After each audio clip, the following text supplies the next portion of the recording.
कामर प्रणत मौलिमणि प्रभा मृत्योतकं दलित पापतमोवितानं सम्यक् प्रणम्य जिनपादयुगं युगादौ आलम्बनं भवजले पततां जनानाम्।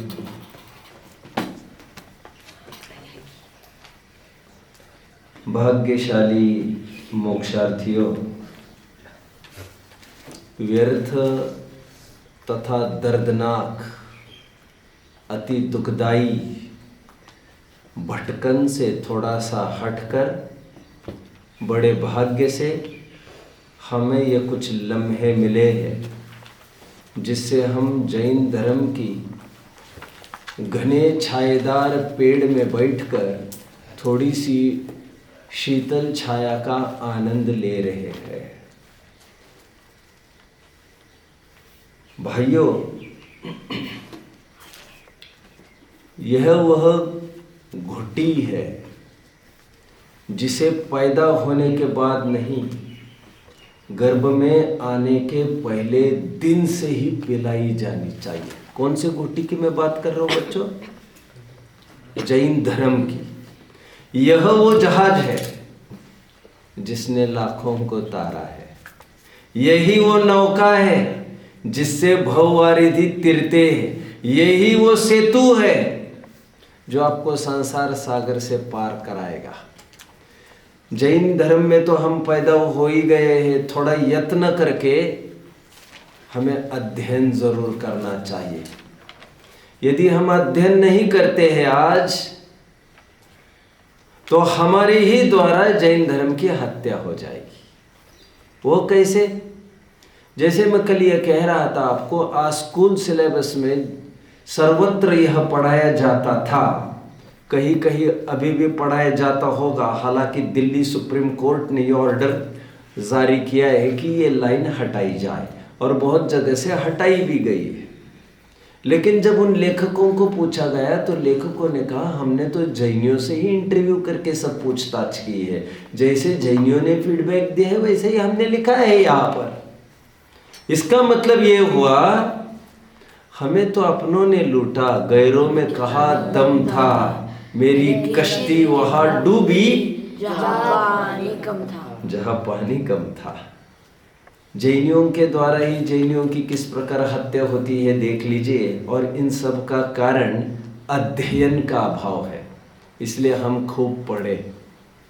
भारतीय दर्शन पुस्तक में डॉक्टर राजेंद्र प्रसाद जी ने पेज नंबर 93 पर यह लिखा है, बहुत महत्वपूर्ण दस्तावेज है ये। ये कहते, श्रमण संस्कृति के संस्थापक जैन धर्म प्राग ऐतिहासिक काल से है। ऐसी साफ लाइन उनकी मिलती है। और प्राग ऐतिहासिक काल का ही तात्पर्य हजारों लाखों वर्ष हुआ करता है। मोहनजोदड़ो में पाई गई योगियों की मुद्राएं, खुदवाई में पाई गई योगियों की मुद्राएं, जो बैल के चिन्ह आदि जो पाए गए हैं, उसको देखकर वाचस्पति ये कहते हैं, इससे यह साबित होता है निर्विवाद रूप से कि जैन धर्म अति प्राचीन है। इन सब ऐतिहासिक दस्तावेजों को, प्रमाणों को के रहते हुए भी यदि हम जैन धर्म की वैल्यू और प्राचीनता न आके, तो हमारा दुर्भाग्य ही होगा। कल एक पॉइंट पर आकर मैं खड़ा हुआ था, आज फिर वहाँ से मैं प्रारंभ करता हूँ। मैं थोड़ा और बैकफुट पर आकर चलता हूँ। लेकिन जैसा मैंने कल कहा था, भगवान आदिनाथ का जन्म आज से हजारों करोड़ों लाखों वर्ष पहले हुआ है। लगभग कहना चाहिए 1 कोड़ा कोड़ी सागर। और ये माप मैंने आपको बताया था, सॉरी, 1 कोड़ा कोड़ी सागर का माप, सागर का एक स्थूल माप बताया था, उसमें करोड़ मल्टीप्लाइड व करोड़ करना है। का मल्टीप्लिकेशन करना है। इतनी बड़ी संख्या है, तब आदिनाथ हुए हैं।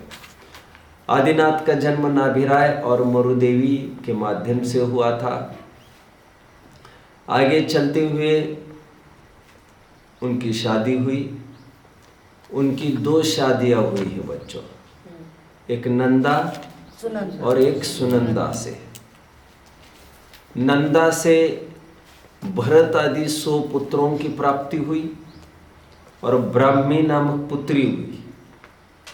सुनंदा नामक पत्नी से बाहुबली और सुंदरी की प्राप्ति हुई।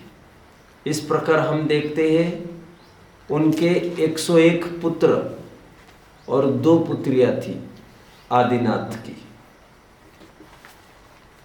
ये नोट करना बहुत जरूरी है कि आज जो सूर्य वंश तथा चंद्र वंश की परंपरा चल रही है, उसकी स्थापना भरत जी के ही काल में हुई थी। भरत जी के पुत्र अर्क कीर्ति थे। बाहुबली के पुत्र सोम कीर्ति थे। अर्क का अर्थ आप लोग जानते हो, सूर्य होता है, और इनके वंशज सूर्यवंशी कहलाए। बाहुबली के पुत्र सोम कीर्ति थे। सोम का मतलब आप जानते हो, चंद्र, और इनके वंशज चंद्रवंशी कहलाए।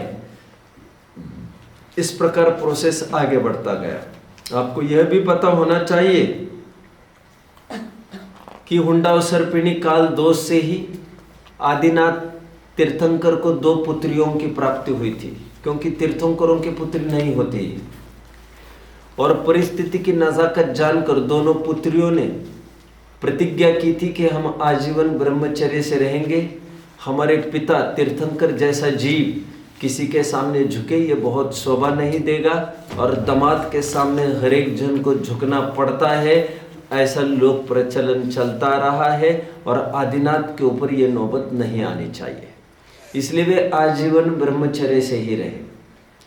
आप जानते होंगे ब्राह्मी को वे दाएं पैर पर बिठाकर और सुंदरी को बाएं पैर पर बिठाकर एक साथ विद्याएं सिखाई थी। ब्राह्मी को अक्षर विद्या और सुंदरी को अंक विद्या, इसलिए ब्राह्मी लिपि प्रसिद्ध हुई। और अंक विद्या सुंदरी को पढ़ाई थी। सुंदरी को बिठाया था बाएं पैर पर और बाएं हाथ से लिखा जा रहा था, इसलिए उल्टा उल्टा लिखा जा रहा था। इसलिए आप देख पा रहे होंगे जितना भी अंक गणित है वो उल्टा गिनती होती है उसकी। यूनिट्स, टेंस, हंड्रेड्स, थाउजेंड्स, हम इस रूप से उल्टा चलते हैं थोड़ा। उसका कारण ही है ये ऐसा। जैसे हमें कहना है 89, 89 मतलब कितना होता है इंग्लिश में? बोलो 89। शाबाश, बहुत बढ़िया। 89, 89 को कहते हैं। हमने कहाँ से बोलना प्रारंभ किया? 9 से, और एंड कहाँ पर किया? 8 से। अभी इंग्लिश क्या भाषा करती है? यहां से पढ़ती है, लेफ्ट से राइट वर्ड्स चलती है, लेकिन जो मूल भाषाएं है हमारी वो राइट से लेफ्ट वर्ड्स चलती है। उसका कारण यह था क्योंकि सुंदरी को बिठाया था लेफ्ट पैर पर, जांघों पर, और उन्हें पढ़ाई गई थी अंक विद्या, इसलिए यह प्रचलन बरकरार है। ठीक है। उनकी यह सब शादी वगैरह होने के बाद, जैसा मैं कल आपको जिक्र कर रहा था, काफी टाइम उनका गृहस्थ आश्रम में व्यतीत हुआ। होने के बाद एक दिन वे नीलांजना का नृत्य देख रहे थे। जन्मोत्सव मनाया जा रहा था और नीलांजना वहां पर मर गई, जिसको देखकर, जगत की स्वार्थी वृत्ति देखकर वे विरक्त हो गए। और विरक्त होने के बाद उन्होंने मुनि दीक्षा लेने के बाद, जैसा कि आप सब जानते, तीर्थंकर के जीव मुनि दीक्षित होते ही मौन हो जाते हैं, किसी को कोई सलाह उपदेश नहीं देते किसी भी प्रकार की। उन्हें मनपर्य ज्ञान भी प्रकट हो जाता है। 1000 वर्ष तक वे तपश्चरण करते रहे। कितने? 1000 और 1000 वर्ष के उपरांत फिर उन्हें केवल ज्ञान की प्राप्ति हुई प्रयागराज में। प्रयागराज की ओर मैं जल्दी ही आ रहा हूं। उससे पूर्व में थोड़ी विशेष बात आपको कह दूं। जब वे मुनि हुए, जब आदिनाथ मुनि हुए, तो 6 माह तक वे योग मुद्रा में बैठे रहे। उनको आहार का कुछ भी विकल्प नहीं हुआ। ये अलोन एक तीर्थंकर है 24 तीर्थंकरों में से, जो दीक्षित होने के बाद 6 माह तक आहारचर्या के लिए उठे ही नहीं। लगभग बाकी जितने भी तीर्थंकर हुए हैं 23 के 23 सबके सब दीक्षित होते ही दूसरे दिन से आहार करने के लिए निकले थे। और दीक्षा की ये रिक्वायरमेंट है कि जिस दिन मुनि दीक्षा होती है उस दिन वैसे ही उपवास करना पड़ता है, आहार के लिए वैसे ही नहीं निकल सकते। इसीलिए वो रह गया। बात बाकी केवल आदिनाथ ऐसे रहे जिनको 6 माह तक वे योग मुद्रा में, कायोत्सर्ग मुद्रा में स्थित हो गए। आहार का कोई विकल्प नहीं सताया। फिर 6 माह के बाद जब वे थोड़े विचलित हुए, आहार का थोड़ा विकल्प उनको हुआ, तो वे नगर में रोजाना अंजुलि लेकर, अंजुलि बांधकर, इसे अंजुलि कहते हैं बच्चों, आकड़ी, जो एक साइन होता है कि मुझे भूख लगी है, जो भक्ति से मुझे आहार देगा मैं आहार ले लूंगा। और 7 महीने 9 दिन तक रोजाना नगर में आहार के लिए आते रहे। लेकिन जैसा मैंने आपको कहा, ये लोग जड़ थे, जड़। इन्हें लोग की ही कोई व्यवस्था पता नहीं थी। स्वयं भूखे मरने की नौबत, मरने की का तात्पर्य कोई मरने का बात नहीं है, स्वयं भूखे रहने की भी नौबत आई थी। तो उनके पास ये भी विद्या नहीं थी कि हम स्वयं भोजन कैसे बनाएं।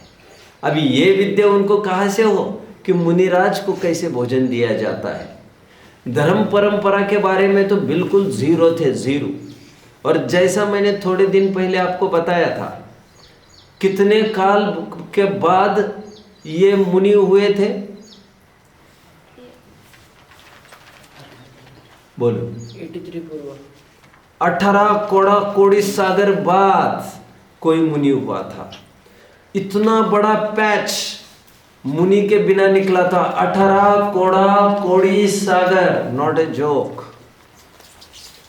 अरे देवों की आयु भी ज्यादा से ज्यादा 33 सागर होती है, और ये गिनती कोड़ी सागरों में चल रही है, करोड़ों सागर में।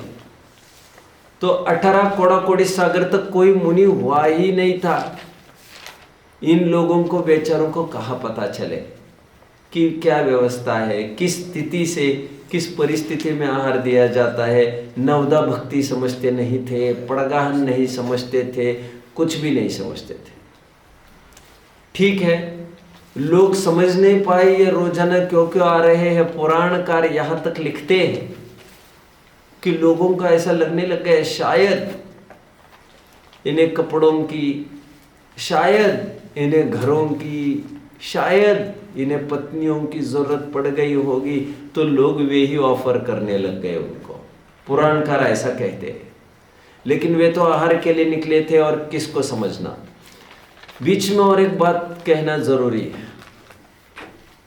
उनके साथ देखम देखी 4000 मुनि दीक्षित हुए थे, आप सब जानते हो। कितने? 4000। और 4000 जन में एक जन था, नाम बताएंगे कोई?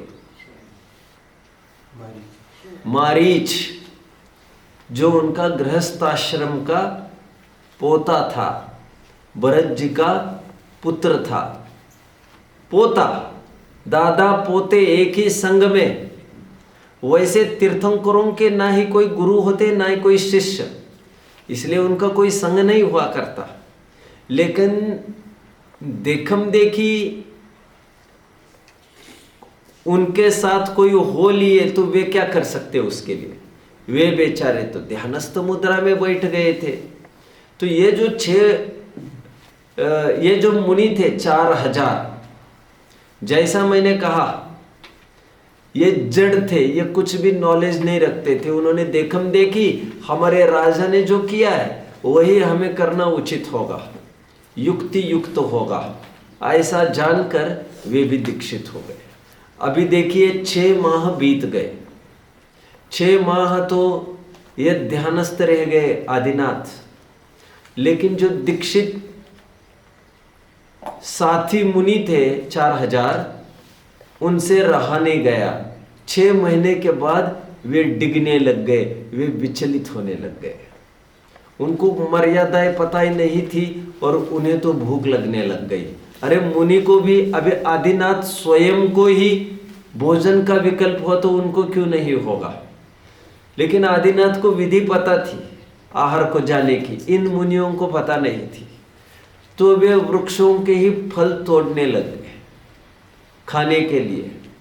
वे अपना शरीर को ढकने के लिए, ठंड आदि से बचने के लिए वहाँ ही कोई पेड़ के ही अंश, छाल वगैरह लेकर उससे ढकना चाहा उन्होंने। लेकिन इंद्रों ने, पुराण में लिखा है, इंद्रों ने नीचे आकर उनको ताड़ना दी और यह कहा कि यदि तुम ऐसा करोगे तो हम तुम्हें दंड देंगे। दुर्भाग्य है, इस काल में नहीं आता कोई भी ताड़ना देने। आते तो वो कहाँ आते, बड़ी मुसीबत आ पड़ती। लेकिन आदिनाथ के काल में देखो तीर्थंकर का राज है तो इंद्रों का थोड़ा ध्यान रहता है। वे चाहते हैं गलत परंपरा ना फैले, तो उन्होंने आकर ताड़ना दी और ये कहा यदि तुम्हें ये सब करना है तुम मुनि दीक्षा का त्याग करो, फिर चाहे जो तुम करो। लेकिन मुनि रहते हुए ये सब नहीं चलेगा। तो ऐसा जैसे ही जाना, मैंने वैसे कहा था, वे जड़ थे लेकिन बोलो बच्चों रिजु थे, सरल परिणामी थे। तो वे बेचारे मान गए और 4000 जन फिर से उन्होंने गृहस्थ आश्रम में प्रवेश किया। यदि यह आज का टाइम होता बच्चों तो क्या होता, कोई बताएगा? यदि आज का टाइम है और आज ताड़ना देने आएंगे तो क्या सिनेरियो होगा? तो जो मुनि हुए हैं आज वे मानेंगे नहीं, वे कहेंगे हमको अकल सिखा रहा है क्या? और इस पंचम काल में ऐसा ही होता है। पंचम काल में संगठन कमजोर होता है, वातावरण प्रतिकूल होता है, तो मुनियों को तो ऐसा ही करना चाहिए। अभी वर्तमान में तो, वर्तमान परिप्रेक्ष्य में तो ऐसा ही चलेगा। चौथा काल अलग, पंचम काल अलग, ये कहकर बरगलाना चालू करेंगे। इसलिए महावीर के शिष्यों को कहा तो जड़ है, लेकिन उन्हें वक्र जड़ कहा है, वक्र जड़। जब भी उन्हें कोई चीज समझाई जाती है वे बातें बनाते हैं, घुमाने लगते हैं, कुतर्क देने लगते हैं, इजीली एक्सेप्ट कुछ भी नहीं करते हैं। मूल आचार में यह बात है। महावीर के शिष्यों को वक्र जड़ और आदिनाथ के शिष्यों को ऋजु जड़ कहा जाता है। इसलिए मैं कल ये कह रहा था बात आपको बच्चों, आपको याद आ रहा होगा, मैं ये कह रहा था महावीर को केवल छोड़ दीजिए, दूसरे तीर्थंकर से लेकर 23वें तीर्थंकर तक के जीवों के फॉलोअर्स समझदार थे, वे सब कुछ जानते थे परंपरा। ये मैं कल कह रहा था, कितने जन ने ध्यान दिया था इसकी तरफ? आज मैंने थोड़ा और रहस्य का पत्ता खोला। महावीर के भी अनुयायी ऐसे ही है, लेकिन वे बहुत रिजिड है, धीठ है बड़े, और वे मानते नहीं हैं। कुतर्क के बल पर वे वैसे ही शिथिल अवस्था में खड़े रहते हैं और पोषण करते रहते हैं। अभी देखो संघ निकाला तक दे देते हैं, और संघ निकाला देने पर भी वे मुनि बने ही रहते हैं। आज कितना तांडव फैला है आप देख सकते, किसी के समझाए वे समझते ही नहीं है। खैर, ये जितने मुनि थे, ये इन्होंने 4000 जनों ने गृहस्थ आश्रम में प्रवेश किया बच्चों। जब आदिनाथ को केवल ज्ञान की प्राप्ति हुई थी ना, तब ये 4000 के 4000 जन फिर समूह शरण में आए थे। और समूह शरण में आने पर उनको पता चल गया था पूरा मार्ग, पूछ भी लिया था और अभी देख भी लिया था उन्होंने, क्योंकि तब तक आदिनाथ का पारना भी हो चुका था, 1000 वर्ष निकल चुके थे उनके मुनि दीक्षा के। तो वे समूह शरण में आकर पुनः दीक्षित हो गए थे ये 4000 जन। और अब की बार की उनकी दीक्षा सफल रही थी, ये भावलिंगी मुनि बन गए थे। लेकिन मारीच जो उनका पोता था, वो उसकी योग्यता ठीक नहीं थी। समूह शरण में किसी ने प्रश्न पूछा कि इस सभा में क्या ऐसा कोई है जो कभी तीर्थंकर बनेगा? तो आदिनाथ की देशना में आया, हाँ है। ये मारीच जो खड़ा है, इसी का जीव आगे चलकर महावीर बनेगा, जो 24वां तीर्थंकर होगा। इसमें तो उनको आनंद लगना चाहिए था, अच्छा लगना चाहिए था। उखड़ गए। उनको लगा तुम तो पहले तीर्थंकर बन बैठे हो और हमें अंतिम तीर्थंकर का दर्जा देखते हो, ये नहीं चलेगा। विरोध करते हुए वे समूह शरण से बाहर निकल आए। समूह शरण के बीच में कोई वैसा विरोध नहीं कर सकता कभी भी भगवान का, क्योंकि वहां पर इंद्रों की हयाती होती और इंद्रों के रहते हुए यह सब संभव नहीं होता। इसलिए उन्होंने बाहर आकर 363 मत की स्थापना की, ऐसा कहते हैं। क्या कहा बच्चों? इस मारीच ने 363 मत की स्थापना की। ना सही प्रधानमंत्री, लेकिन विरोधी दल का नेता तो मैं बनकर ही दिखाऊंगा आपके सामने। और खूब विरोध किया मारीच ने अपने दादा का, आदिनाथ का। अभी हम इस बात को समझते हैं कि 18 कोड़ा कोड़ी सागर बाद आदिनाथ मुनि हुए थे। आहारचर्या का किसी को ज्ञान नहीं था। आखिर ये आहारचर्या संपन्न हुई तो कैसे हुई? जब आदिनाथ रोजाना आहार के लिए निकलते थे, कितने दिन निकलते रहे बच्चों? आपके बालबोध भाग 1 में लिखा मिलेगा 6 महीने निकलते रहे। यह स्थूल कथन है, लेकिन सूक्ष्म कथन कोई बता सकेगा? वे बोलिए। बराबर, शाबाश। वे 7 महीने 9 दिन तक रोजाना आहार के लिए आते रहे और उनको आहार नहीं मिला। लेकिन आज 7 महीने 9 दिन बीतने के बाद, मतलब 13 महीने और 9 दिन बीत चुके थे। उनको अंतराय कितने दिन की आई कहना पड़ेगा बच्चों? 7 महीने 9 दिन की। अंतराय 13 महीने 9 दिन की नहीं कहेंगे। अंतराय संज्ञा उसे है जब आहार लेना तो चाहते हैं और मिलता नहीं। जब लेना ही नहीं चाहते तो अंतराय संज्ञा ही लागू नहीं होती है। इस बात का विशेष ध्यान रखा जाए। आगे बढ़ते हैं। जब एक दिन वे आहार करने के लिए आए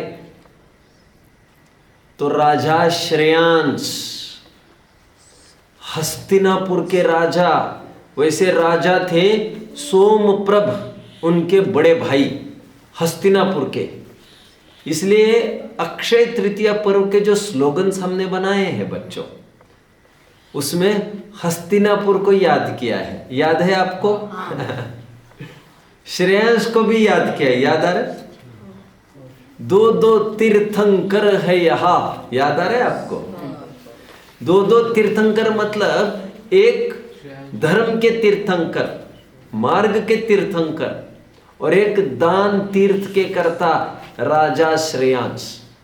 तो राजा सोम और राजा श्रेयांश ये दोनों भाई भाई थे। अचानक क्या हुआ? वैसे पहले ही रात में राजा श्रेयांश को कुछ स्वप्न आए जिससे उनका ज्ञान थोड़ा चालना देने लग गया। और अचानक दूसरे दिन आदिनाथ की मुनि मुद्रा देखकर, आहार लेने की मुद्रा देखकर अचानक उन्हें हुआ जाति स्मरण, और उनको याद आया आहारचर्या कैसे होती है। कहाँ से याद आया उनको? 8 भव पूर्व, कोई 10 भव पूर्व कहता है। 8 भव पूर्व राजा श्रेयांश और मुनि आदिनाथ, ये दोनों पत्नी पति थे। आदिनाथ का जीव था पति और श्रेयांश का जीव था पत्नी। राजा का नाम था वज्रजंग, पत्नी का नाम था श्रीमती, और राजा वज्रजंग और रानी श्रीमती, ये दोनों 8 भव पूर्व की मैं बात कर रहा हूं। ये दोनों सदल बल ससैन्य कहीं निकल रहे थे। जाते जाते जंगल में पड़ाव लिया।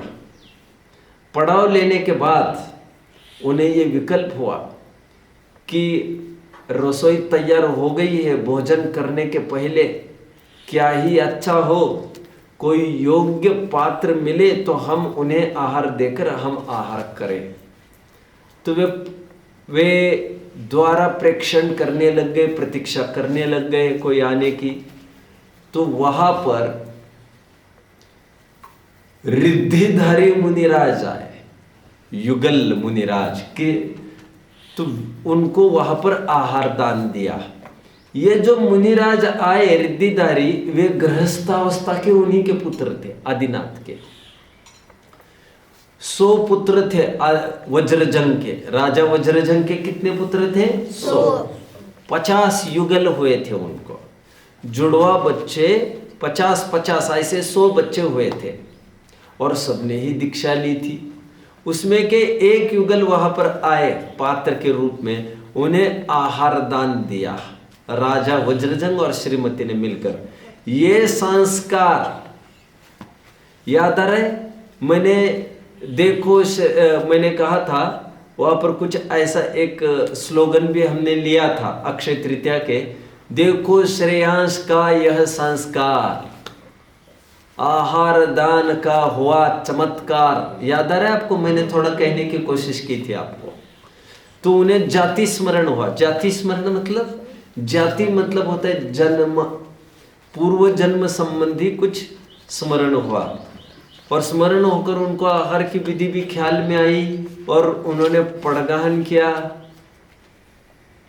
आदिनाथ मुनि को। और आज की तिथि थी, हमने तिथि को लेकर भी एक स्लोगन बनाया था, आपको याद आ रहा होगा, वैशाख शुक्ल तीज। याद आ रहा है किसी को? तो वैशाख शुक्ल तीज के दिन, जिसे कहते हैं अक्षय तृतीया। अभी तृतीया कहते तीज है, ये तो आपको समझ में ही आना चाहिए। ये थी वैशाख शुक्ल, वैशाख मास और शुक्ल पक्ष, इस दिन आहार संपन्न हुआ, और इसलिए इसे अक्षय तृतीया कहते हैं। फिर यह परंपरा खंडित नहीं हुई, अखा तीज भी इसे कहते हैं। ये परंपरा खंडित नहीं हुई, मतलब आहार दान की परंपरा फिर चलती रही, इसलिए इसे अक्षय तृतीया कहते हैं। अभी लोगों को पूछो अक्षय क्यों कहते हैं, ये तो वे बता ही नहीं पाएंगे, क्योंकि अभी तक खंडित परंपरा थी, और अभी यह परंपरा अखंडित रूप से चलती रहेगी। कब तक? 24वें तीर्थंकर तक। समझ रहे बात को? फिर खंड होगा, वो बात दूसरी है। तो उनको आहार दान संपन्न हुआ, और जिस दिन आहार दान संपन्न हुआ, देवों ने भी खूब जश्न मनाया, पंचवृष्टि भी हुई वहाँ पर। और फिर आदिनाथ अपने अपने साधना करते रहे, फिर कई दफे उनके आहार होते रहे, लेकिन प्रथम आहार दाता राजा श्रेयांश रहे। और फिर जैसे प्रयागराज का मैं आपको ये कह रहा था, प्रयागराज में केवल ज्ञान की प्राप्ति हुई, वहाँ पर असंख्य जीव आकर, इसका भी ये एक हमने स्लोगन बनाया था। प्रयागराज में आकर सभी जनों ने, असंख्य जनों ने पहली देशना का लाभ लिया था, और इसका ट्रेंड आज भी चल रहा है। आज भी प्रयागराज को पूज्य माना जाता है, और वहाँ पर लोग जाकर डुबकियाँ लगाते रहते। प्रयागराज का पहला नाम कोई बताएगा? प्रयागराज आज नामकरण किया है योगी ने, उसका मूल नाम क्या है प्रयागराज का? कोई बताएगा? कोई नहीं, इलाहाबाद। क्या? और जो योगी मोदी सरकार है, आप जानते हैं, थोड़ा मुस्लिम नाम का नामकरण करके थोड़ा उसको प्राचीनता की ओर लेके जा रही है, जिससे हिंदू धर्म की रक्षा हो, ऐसा कुछ काम कर रही है। मैं अभी उलझना नहीं चाहता क्या ठीक है क्या ठीक नहीं है, मैं तो आपको बस कह रहा हूँ प्रयागराज आज उसे फिर से नामकरण हुआ है, ये तो अच्छा ही हुआ है। इलाहाबाद से तो बहुत बढ़िया है, तो प्राचीनता हमारे ख्याल में आती है इसमें। ठीक है बच्चों, ये त्रिवेणी संगम के लिए प्रसिद्ध है, आप जानते हैं ना इसे, प्रयागराज। और त्रिवेणी संगम का तात्पर्य और कुछ नहीं था बच्चों, वीतरागी, सर्वज्ञ और हितोपदेशी, इसे कहेंगे त्रिवेणी संगम। समझ में आता है? गंगा, जमुना और सरस्वती, तो ये सरस्वती का प्रतीक है, ये देशना, ये सरस्वती का प्रतीक है। खैर, मैं आगे बढ़ता हूँ। वैसे आज मुझे मोक्ष मार्ग प्रकाशक लिया है, मैं शीघ्रता से आपको मोक्ष मार्ग का कुछ एक प्रकरण पढ़ के दिखाना चाहता हूँ। वो इसलिए जरूरी है, हाँ, मैं पहले मोक्ष तो करा दूँ आदिनाथ का, और फिर आदिनाथ अपनी साधना करते हुए उनकी देशना खिरती रही 1 लाख पूर्व तक। 12 योजन का उनका समोशरण होता था, सबसे बड़ा समोशरण। यह समोशरण घटता आया, महावीर भगवान तक 1 योजन तक का समोशरण सिमट कर रह गया। हाँ, आधा योजन कहते, आधा योजन घटता है। हाँ, आधा योजन घटता है, बट नेमिनाथ के काल में और पार्श्वनाथ के काल में 2 जगह पाव घटा। इसलिए 12 योजन से लेकर आपको 1 योजन तक आना है, नहीं तो 24 बार करने से फिर वो आधा योजना तो 0 रहना चाहिए था, लेकिन ऐसा इसीलिए नहीं है, बीच में पाव योजन घटा है नेमिनाथ और आदिनाथ पार्श्वनाथ के काल में। तो देखिए, वे 1 लाख पूर्व तक उपदेश देते रहे, और फिर माघ वदी 14 के दिन, क्या कहा बच्चों?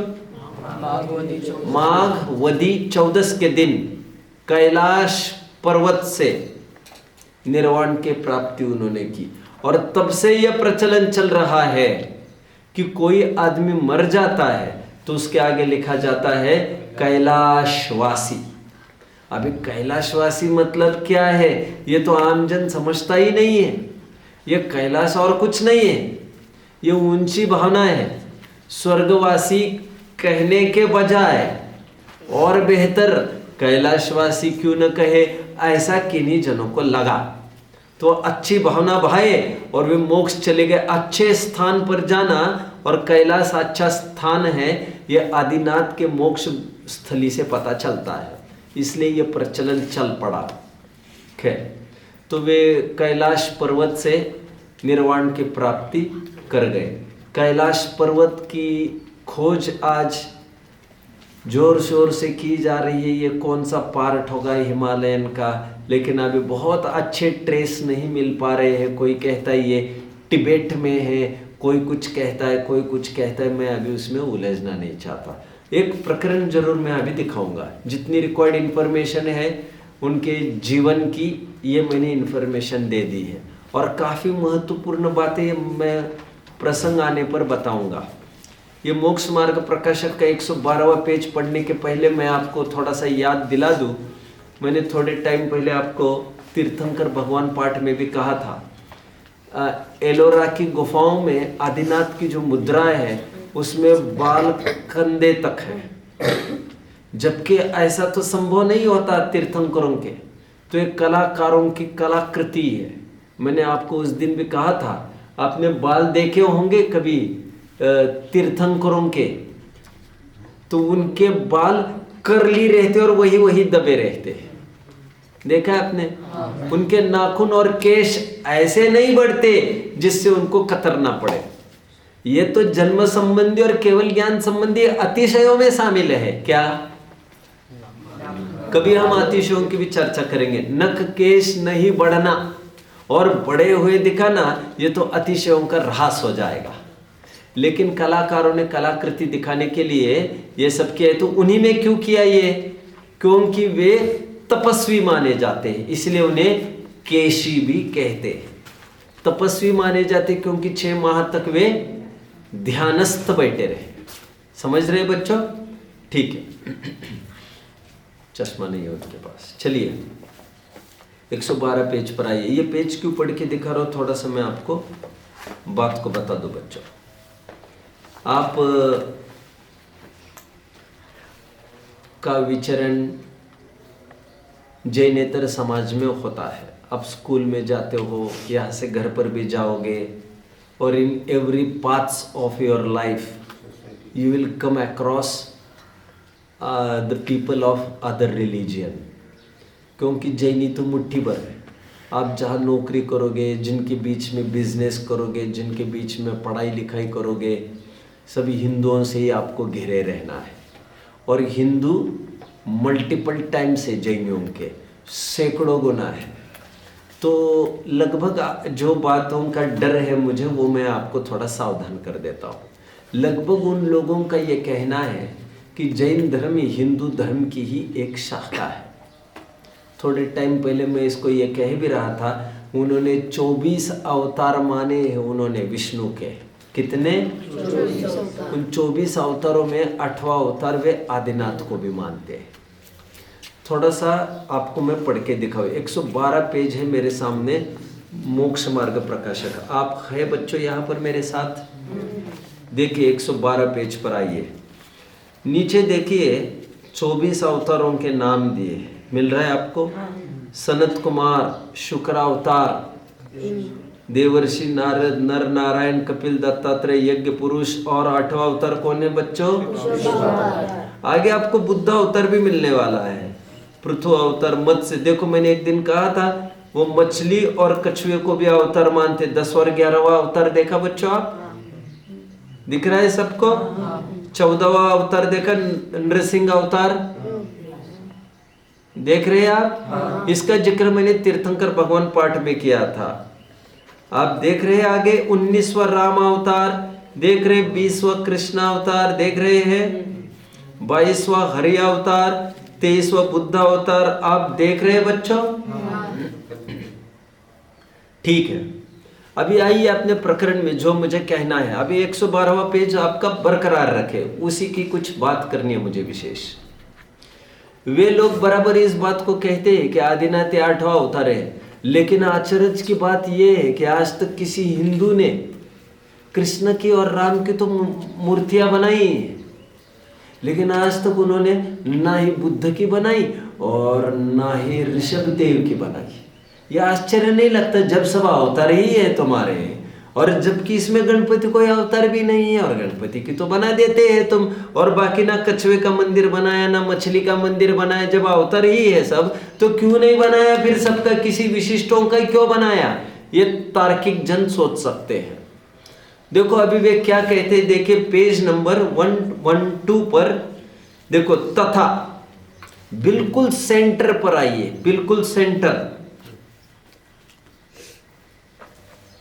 थोड़ा मैं 2 लाइन्स ऊपर से पढ़ूं तो आपको और मजा आएगा, और मजा आएगा। तथा अवतारों में मत्स्य, कच्छ आदि अवतार हुए, सो किंचित कार्य करने के अर्थ हीन तिर्यंच पर्याय रूप हुआ, सो कैसे संभव है? कितने जन समझ रहे बात का? इसे कहते हैं लॉजिक। क्या कहते हैं बच्चों? लॉजिक। और टोडरमल जी ऐसे वकील है कि जिन्होंने जैन धर्म की वकालत बखूबी की है, सामने कोई खड़ा नहीं रह सकता टोडरमल जी के। तथा अवतारों में मत्स्य कच्छादि अवतार हुए, सो किंचित कार्य करने के अर्थ हीन तिर्यंच पर्याय रूप हुआ, सो कैसे संभव? एक। दूसरा, तथा प्रहलाद के अर्थ नरसिंह अवतार हुआ, सो हरिणांकुश को ऐसा क्यों होने दिया? कितने जन फॉलो कर रहे हैं? प्रश्न क्या पूछ रहे टोडरमल जी, समझ रहे हैं? ये उनको प्रश्न पूछ रहे हैं, हिंदुओं को। कह रहे हैं नरसिंह अवतार तुम्हें धारण करना पड़ा प्रहलाद को बचाने के लिए। अरे भले आदमी, तुम्हें इतनी समझ होती तो तुम वो हरिनांकुश को ऐसे होने ही नहीं देते। फिर जब तुम्हारे ही हाथ में है तो परिस्थितियां बिगड़ने ही नहीं देते। Prevention is better than cure. तुमने दवा ला कर दी कहते हो तुम, हम ये प्रश्न पूछते हैं यदि तुम्हारे हाथ में था तो तुम तो बीमार ही नहीं होने देते, तब तो हम मानते। तुमने तो बीमार होने दिया पहले और फिर दवा लाई। तुम्हारा काय का ईश्वर था तुम्हारी, समझ रहे बच्चों? आगे देखो, और कितने ही काल तक अपने भक्त को किस लिए दुख दिलाया। इतना टाइम प्रहलाद दुखी होता रहा, इतना टाइम क्यों तमाशा देखता रहा खड़े खड़े। आगे देखो, तथा ऐसा रूप किस लिए धारण किया। कैसा रूप, कैसा रूप बच्चों बोलो?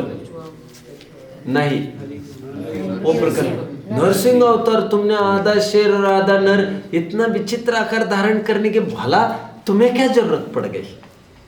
तुम तो ऑल माइटी हो। क्या कहा?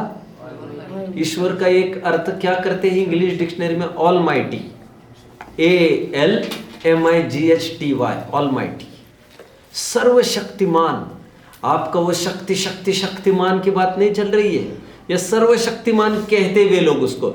जब सर्वशक्तिमान है, आपके बाएं हाथ का खेल है सब कुछ। अरे आपके तो बिना हाथ का खेल है, तो आपको इतने सारे हाथ करके, वो भी नाखून के, और इतनी सारी शर्तें, ना घर में ना घर के बाहर, ना दिन में ना रात में, ना आदमी ना प्राणी, इतना सब क्यों खटपट करनी पड़ी आपको? ये प्रश्न पूछा है। आपको गले उतर रही है सब बातें? उतरनी चाहिए। अभी मूल मुद्दा अपना चालू होता है। तथा नाभि राजा के ऋषभ अवतार हुआ बतलाते, सो नाभि को पुत्रपने का सुख उपजाने को अवतार धारण किया। हंसी आ रही है आपको? आपको थोड़ा सा हंसना चाहिए, वरना भी नहीं समझ में आया इसका मतलब आपको। जब उनको पूछते हैं हर एक अवतार का वे हेतु देते, और लगभग हर एक अवतार का हेतु क्या देते हैं वे? परित्राणाय साधु नाम एंड विनाशाय च दुष्कृताम। दुष्टों का परिहार करने के लिए, दुष्टों का खंडन करने के लिए, और सज्जनों की रक्षा मंडन करने के लिए अवतार क्यों होता है? दुर्जनों को दंड देने के लिए और सज्जनों की रक्षा करने के लिए। मैंने आपको कहा था उनका अवतारवाद दंड बल और चमत्कार बल पर चलता है। याद आ रहा है? मैं आपको ये कह रहा था, दो बल पर। तो कहते हैं वो तो ठीक है, कछुआ हुआ तो किसी को बचाने के लिए, नरसिंह अवतार हुआ तो किसी को बचाने के लिए किया, ऋषभ अवतार क्यों हुआ? किसको बचाने के लिए किया तुमने ये काम? अब ये जायज प्रश्न हो गया बच्चों। कोर्ट का सच्चा केस अभी चालू खड़ा हो गया। तो कहते नहीं साहब, वो तो कोई दुष्टों की बात नहीं थी और ना किसी के रक्षा की बात थी, लेकिन नाभि राय था ना, नाभि राय, उसे पुत्र की बहुत इच्छा थी, मुझे पुत्र हो पुत्र हो पुत्र हो। तो उसको सुख उपजाने के लिए ऋषभ के रूप में अवतरित हो गए भगवान, ऐसा वे कहते हैं। समझ रहे हैं? कितनी हंसी की बात है भैया। ऐसे तो कितने जनों को लगता है हमें पुत्र हो, तो ऐसे तो सब जगह यही रूप धारण कर ले।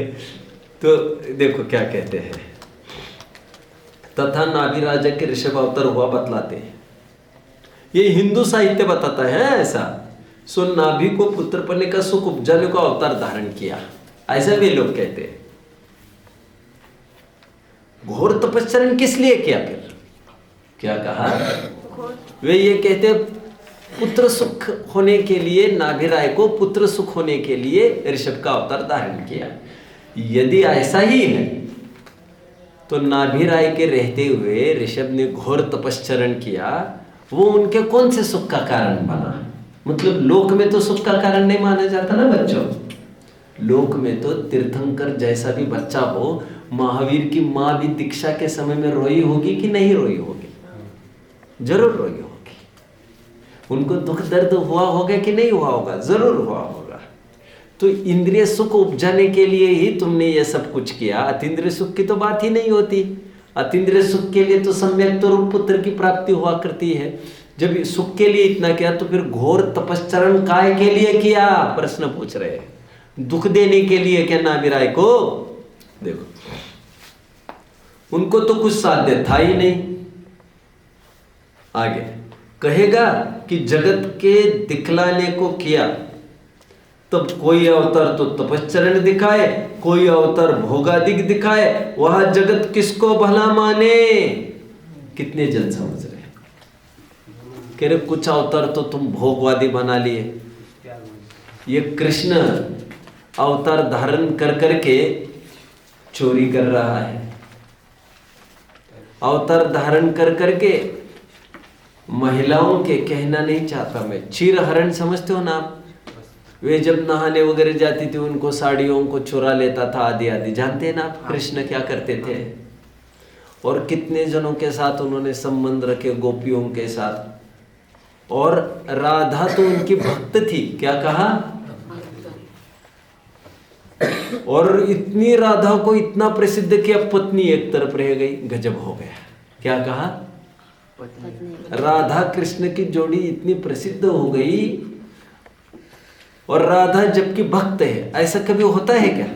आप समझ रहे हैं मेरी बात को? कुछ बहुत अटपटी बातें करते हैं और विषय सेवन भी क्या कहते हैं। अरे कोई ऐसा करता है क्या कभी? फिर भक्त का और भगवान का नाता क्या रहेगा और पवित्रता क्या रहेगी? गोपियों के साथ भी ये किया कहते हैं ऐसा, और फिर भी ईश्वरत्व कहते हैं, मक्खन चुराए कहते हैं, लड़ाइया कराई कहते हैं, और शंकर ने कहते हैं, और रुंडमालाएं भी पहनी है। रुंडमालाएं समझते हो ना? खोपड़िया पहनी है, धतुरा का सेवन करता है। धतुरा समझ में आता है ना? जैसे आज के तारीख में कहो तो कोकेन, ड्रग्स, हो नशेली वस्तु है धतुरा। कहते कोई ठिकाना ही नहीं है कहते तुम्हारा। और कहते तांडव नृत्य किया शंकर ने पार्वती के सामने, पत्नी को रिझाने के लिए। कोई ऐसा भी करता है क्या? आपने कभी देखा है कोई पति इतना नाचता है पत्नी के सामने? देखा है? तो कहते क्या बकवास कर रहे हो तुम यार, क्या बेवकूफ़ी कर रहे हो, और भोगों की हदें पार कर देते हो। उस दिन मैंने कहा था आपको कि अर्धनारीश्वर कहा इसलिए है, आधा शंकर और आधा पार्वती 50-50, क्यों हम एक दूसरों के बिना नहीं रह सकते। ये परमेश्वरता है कि दासत्व है ये? तो कहते हैं कहा तो भोग की अति कराई और कहा तो योग की अति कराई। योग मतलब योग की अति किस अवतार में? ऋषभ अवतार में। तो कुछ अवतार भोग वाले, कुछ अवतार योग वाले। कह रहे लोग किसको फॉलो करेंगे, किसको पूजेंगे? कोई एक रूपता तो रखते। जैसे हमारे यहाँ 24 तीर्थंकर हुए बच्चों, कितने? 24। सब में एक रूपता है। क्या एक रूपता है? सब ने घर गृहस्थी को, संसार भोग शरीर को छोड़कर मुक्त हुए, और सब ध्यानस्थ है, आत्मलीन है। तो जाति अपेक्षा से अनंत ईश्वर भी एक ही है, अलग अलग नहीं है। लेकिन तुम लोगों में दो दो वैरायटी है, एक योग वाली एक भोग वाली, और दोनों का अवतार कहते हो। अभी पब्लिक तो कंफ्यूज हो जाएगी कौन से रास्ते पर जाना, और दोनों रास्ते 36 के आंकड़े। तुम चाहते क्या हो, सिद्ध क्या करना चाहते हो? ये टोडरमल जी ने ठेठ प्रश्न खड़ा किया है उनको। बच्चों एक भागवत की टीका लिखी गई, पंडित शालिग्राम ने एक टीका लिखी है, मेरे पास भी होगी, किसी को चाहिए तो देख सकता है। भागवत की पंडित शालिग्राम टीका में मंगलाचरण किया। हिंदुओं का ग्रंथ है भागवत, ये तो जानते हैं ना बच्चों आप। हिंदुओं के ग्रंथ में मंगलाचरण किया उन्होंने। मंगलाचरण में किसको याद किया जानते हो आप? This has happened for the first time in the history of Hinduism, कि किसी ने मंगलाचरण में आदिनाथ को याद किया। अब उन्होंने क्या किया वहां पर देखिए, उन्होंने वहां पर स्वयं प्रश्न खड़ा किया। किसी ने शंका पूछी उनको, आपने 24 अवतार में केवल ऋषभ अवतार को ही नमस्कार क्यों किया? तो उन्होंने उत्तर क्या दिया मालूम? वहां पर, मुझे समझ में ही नहीं आता कि इन 23 अवतारों में और संसारियों में क्या फर्क है। जैसे सांसारी भोग प्रवृत्ति के होते, चोरी चपाटी वे करते हैं, पर नारी के प्रति वे नियत बिगाड़ते हैं, वैसे ये लोग धंधे कर रहे हैं, ये सब अंडरवर्ल्ड का भी काम कर रहे हैं, बड़े बड़े सुपारियां ले रहे हैं, बड़े बड़े खाक कर रहे हैं गांव के गांव। सब काम तमाम कर रही है, हमें तो कुछ फर्क ही नहीं समझ में आता। कहते हैं हमें तो एक ऋषभ देव ही केवल अलग से हटकर दिख रहे हैं, जो सांसारियोवत नहीं है, योग की मुद्रा, इसलिए हम उन्हीं को मंगलाचरण में याद करते हैं। कितनी सुखद बात है हम तुम लोगों के लिए। कोई जैनेतर यह बात बोल रहा है। देखो बच्चों, एक बार की बात है, खनिया धाना में एक नाई जात की एक महिला, नाई मतलब थोड़ी सी हल्की जात मानी जाती है, जानते हैं ना आप लोग इसे। एक बार किसी कारण से वो मुक्ति की मम्मी को क्या बोली, मैं आपको डायलॉग सुनाना चाहता हूं। वो ये बोली, तुम्हारा धर्म तो बड़ा महान है। वो बुंदेलखंडी में बोल रही थी, मैं ट्रांसलेट करके बोल रहा हूँ। बोले ब्रह्मचर्य से तो हमारे भगवान भी नहीं रह सके, हमारे रहने का कहाँ सवाल खड़ा उत्पन्न होता है। और तुम लोग शादीशुदा लोग भी ब्रह्मचर्य से रहते हो, तुम्हारी ईश्वर और ऋषि मुनियों की तो बात ही क्या करना, सेठ सुदर्शन आदि की तो बात ही क्या करना, कदम कदम पर ब्रह्मचर्य लेकर रहते, धन्य है आपका धर्म, धन्य है। ऊपरी तौर पर भी तुरंत समझ में आता है, धर्म का पर्दाफाश होता है, कौन सही और कौन झूठा, यह सरसरी नजर से ही पता चलता है। पता चलता है कि नहीं? क्या बोली वो नाई की महिला? भगवान, हमारे भगवान को ये करके भी रह नहीं सकते, आपके भगवान रह सकते हैं। क्या? कोई रिपीट करके दिखाएगा? आर्णव बोलो। हमारे भगवान ब्रह्मचर्य होकर नहीं रह सकते। बोलो, कोई रिपीट करके दिखाएगा? बोलो आर्यन। हाँ। हमारे भगवान तो स्त्री के बिना रह सकते, आप बोलो। हमारे भगवान ब्रह्मचारी नहीं रह सकते, आप तो शादीशुदा होकर भी ब्रह्मचारी का व्रत पालन करते हो, आपका धर्म महान है।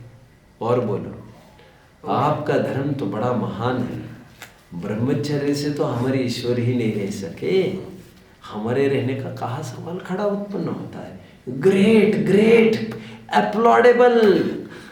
जैन धर्म की जितनी महिमा की जाए उतनी कम है। इतने सुंदर दर्शन कुल में पैदा हुए हो आज। यदि आप आज मुस्लिम कुल में पैदा होते ना बच्चों, आज जन्मते ही हाथ में होता छुरा आपके। यदि आप कोई दुबई आदि का मुस्लिम देशों में पैदा होते ना, आपको 2-5 साल के अंदर ही आपके हाथ में होती एक बोतल, और वो कल्चर माना जाता। माँ बाप टोकते नहीं, माँ बाप आपको प्रेरणा करते। अब कितनी सुंदर संस्कृति में आए हो, जहाँ पर एक चिंटी की भी हत्या करने में आपको लाखों रुपए दिए जाए, फिर भी आप ये सोच भी नहीं सकते। कर सकते हो क्या ये काम? जन्मजात जैनी ये कर नहीं सकता। बड़े भाग्यशाली हो बच्चों आप। मेरा टाइम हो रहा है। एक बार एक जन को, अपराधी को सजा तय हो गई फांसी की। मैं घटना सुना रहा हूँ, घटना 15-20 साल पहले की। फांसी तय हुई तो उन्होंने कई दफ़े अर्जी भी लगाई थी कोर्ट में भी। इस बात की कहा था उन्होंने कि मैंने ये अपराध नहीं किया है। वो आदमी जैन था, जैन, मैंने ये नहीं किया है। फिर उन्होंने अंतिम, उनको ये पूछा गया कि आपको अंतिम कुछ कहनी हो बात तो कहिए, आपकी फांसी तय है। तो उन्होंने कहा मेरे बेटे को सामने बुलाओ। मेरे बेटे को सामने, उन्होंने बच्चों को सामने बुलाया और उन्होंने कहा, ये चिंटी को, बेटे को कहा, बेटा इसे मारो, कुचल डालो तो मैं बच जाऊंगा। तो उस बेटे ने उस चिंटी को कुचला नहीं, पापा की तरफ देखता रह गया। वो बचने की कीमत पर भी मेरा बेटा चिंटी को भी मार नहीं सकता। और फिर सुनते हैं उनके फांसी की, उनसे रिहाई हो गई। उनकी फांसी पुनर्विचार के स्तर पर डाल दी गई। हम और शोध खोज करेंगे। अरे धाक थी जैनियों की कितनी, जिनकी गवाहियों से पूरा न्यायालय के तख्त पलट जाते थे। एक और टाइम था, निर्णय बदले जाते थे। सबसे बड़ा न्यायाधीश वो जैन माना जाता था, वो नहीं जो कुर्सी पर बैठा है। इस टाइम से हम होकर आए हैं। अब ऐसे कुल में जब पैदा होते आप हिंदू धर्म में, अब जो शंकर, देखो हालत, देखो शंकर क्या हालत, देखो खटिया खड़ी करी है 113। ऐसे अवतार कहे हैं, इनको ब्रह्म स्वरूप कहते हैं तथा औरों को भी ब्रह्म स्वरूप कहते हैं। 113 मिल रहा है। एक तो महादेव को ब्रह्म स्वरूप मानते हैं, उसे योगी कहते हैं। सो योग किस लिए ग्रहण किया? तथा मृगछाला भस्म धारण करते हैं, सो किस अर्थ धारण करते हैं? तथा रुंडमाला पहनते हैं, सो हड्डी को छूना भी निंदे है, उसे गले में किस अर्थ धारण करते हैं? सर्प आदि सहित है, सो इसमें कौन सी बड़ाई है? आंख धतूरा खाता है, सो इसमें कौन भलाई है? त्रिशूल आदि रखता है, सो किसका भय है? तथा पार्वती को संग लिए है, परंतु योगी होकर स्त्री रखता है, शर्म नहीं आती बदतमीज। सो ऐसी विपरीतता किस लिए की? काम आसक्त था तो घर में ही रहता। ओहो, गला दबोच लिया है, सीधी रिवॉल्वर छाती पर तान दी है। बच सके तो बच लो बच्चे, बड़ी हालत टाइट की है। टोडरमल जी देख रहे हैं आप, कितने फोर्सफुल है, देख रहे हैं आप। रोका नहीं जा सकता टोडरमल जी को। अनस्टॉपेबल, क्या Todarmal ji? Just unstoppable logics, धड़ाधड़ ट्रिगर लोडेड है इनकी गन। देखो, कामासक्त था तो घर में ही रहता, तथा उसने नाना प्रकार विपरीत चेष्टा की, उसका प्रयोजन तो कुछ भाषित नहीं होता, बावले जैसा कर्तव्य भाषित होता है, उसे ब्रह्म स्वरूप कहते हैं। बावला किसे कहते जानते हो? चेकअप की जरूरत है, उसे बावला कहते हैं। कभी कुछ करते हो, कभी कुछ करते हो। इसलिए मैंने आपको पंच परमेष्टि पाठ में मेरी तरफ से तो एक प्रतिज्ञा दिलाने के भाव रखा था मैंने। हम कभी भी रागी द्वेषी देवताओं को भजेंगे नहीं, पूजेंगे नहीं। जिसके हाथ में हथियार हो वो भगवान तो नहीं हो सकता। समझ रहे हो? भगवान तो नहीं हो सकता। जिसके साथ में नारी हो वो भगवान तो नहीं हो सकता। पकड़ रहे हैं बच्चों? और आप उन्हीं को पूजोगे तो कैसे चलेगा? चलो, टोडरमल जी ने देखो ना कैसा किया है। अभी ऊपर और देखना है, देखिए 113। तथा राम अवतार में तो सीता को मुख्य कहते हैं और कृष्ण अवतार में सीता को रुक्मिणी हुई कहते हैं और उसे तो प्रधान नहीं कहते। राधिका कुमारी को मुख्य करते तथा पूछे तब कहते हैं राधिका भक्त थी, सो निज स्त्री को छोड़कर दासी को मुख्य करना कैसे बनता है? कितने जन फॉलो कर रहे हैं मुझे? तथा कृष्ण के तो राधिका सहित परस्त्री सेवन के सर्व विधान हुए। आप देख रहे हो बच्चों, भक्तों के साथ कोई ऐसा करेगा, आप कैसे टॉलरेट करेंगे आप उसको? अरे कुछ तो बोलिए।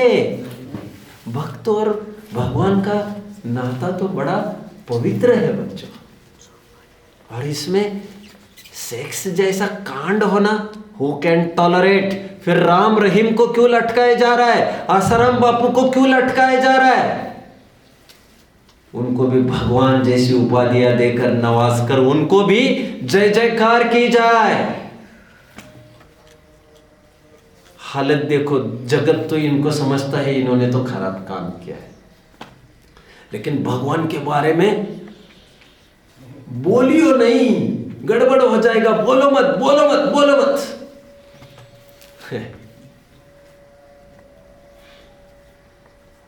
किन बच्चों को यह लगता है कि वाकई में हमें रागी द्वेषी देवताओं को भजना पूजना नहीं चाहिए? मैं ये नहीं कह रहा हूं मेरी प्रतिमा स्थापित करके मुझे पूजो। यदि ऐसा होता तो यह माना जाता कि मैं एक नया पंथ खोल रहा हूं। मैं तो ये कह रहा हूं जो आपके भगवान है वीतरागी, भले आदमी तलवार एक ही म्यान में रहे तो मजे की बात है। आपके मम्मी पापा को भी आपको समझाना चाहिए, यह अभी नहीं होगा, इसके बाद खराब गेम, गंदा खेल खत्म हो गया है। अभी उस दिशा में मैं नहीं जाऊंगा और ना ही आपको जाना है। ठीक है, देखो, तथा कृष्ण के तो राधिका सहित परस्त्री सेवन के सर्व विधान हुए, सो यह भक्ति कैसी है? ऐसे कार्य तो महानिंदे है। तथा रुक्मिणी को छोड़कर राधा को मुख्य किया, सो परस्त्री सेवन को भला जान किया होगा। तथा एक राधा में ही आसक्त नहीं हुए, अन्य गोपिका, कुब्जा आदि अनेक परस्त्रियों में आसक्त हुए, सो यह अवतार ऐसे ही कार्य का अधिकारी हुआ। कभी किसी लड़की के पीछे, कभी किसी लड़की के पीछे। देखो पेज नंबर 112 पर आओ। कोई अवतार भोग अधिक दिखाए, कोई तपश्चरण रूप, वह जगत किसको भला जाने। फिर कहता है एक अरहंत नाम का राजा हुआ, उसने ऋषभ अवतार का मत अंगीकार करके जैन मत प्रकट किया। ये गलत बोलते हैं। क्या बोलते हैं वे?